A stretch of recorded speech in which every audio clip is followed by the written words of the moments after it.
All right, and so now we're going to put the 4 pieces together that I was going to show you. So we'll start out with that first harmonizing movement, do the painting one, and then I'll go into the other 3 of them. So relax. You want to picture that you're a water drop. This is a great model. A water drop, and or this one's actually a little easier.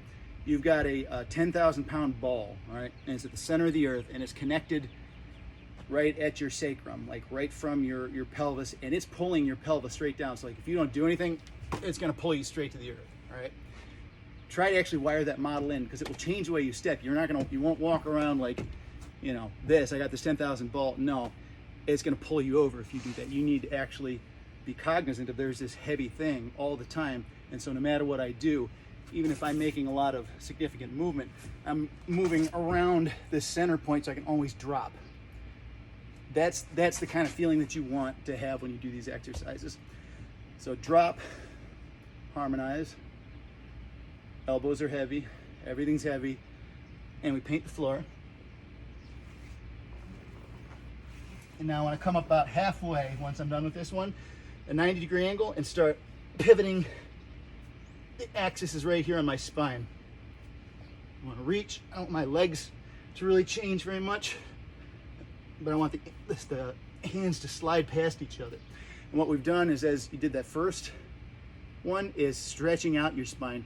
This is now going to twist it and break up all the connective tissues. And that's really what these exercises do. They're going to twist and stretch and break up calcifications, and you'll find all sorts of hidden injuries and tension where you're holding stuff so that it doesn't move because it hurts. This will start to slowly mix it all up. And then you go down all the way. Want to dangle again, and this one's a little harder to do.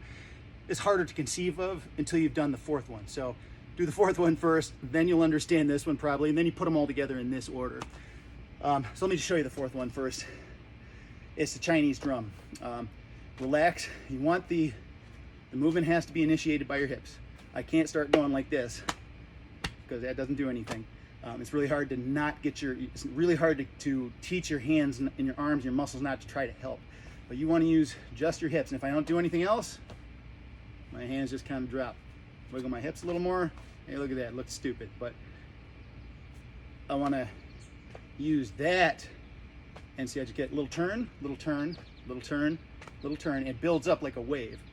And so you're just adding a little energy each time, but it's the resonance, you know, the resonance, the resounding of the same frequency over and over that gets the amplitude up. And then you start looking behind your back like an owl, and everything drops.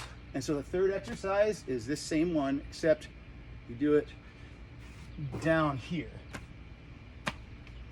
You gotta keep your legs very straight, because the sensation is into my heel, into my heel, into my heel. You'll notice I'm not going over here, I'm not going this way and then going this way and going this way. You'll just waste your time doing that and hurt your knees. But if you let your knees sink everything, that's where all of your energy comes from. All of the Tai Chi root comes from that heel. All the stances are shifting from one heel into the next heel and bringing it up. This is what trains that loosening and learning not to counterbalance. Like I used to sit and stand in line instead of standing straight, where I could like close a joint and lift my leg and open it. No, I'd kick my butt out and wait. And what I'm doing is activating tension all the way down here. Now if I go to lift my leg up, see I'm wobbly? That's how most people usually are when they lift their leg up. They're not balanced, they're counterbalanced. And I can't get out of that because everything's tough, or everything's like tense. But if I don't have any tension to begin with, I just bring it up at all kinds of flexibility I would not otherwise have. But the moment I tense myself up, start lifting my leg up, start doing my little parlor tricks, they don't work so well. So this is what we're ultimately looking to get at, is exercises that we can do every day that loosen this stuff up, and you're gonna feel so much better. All right, I hope that wasn't too awkward.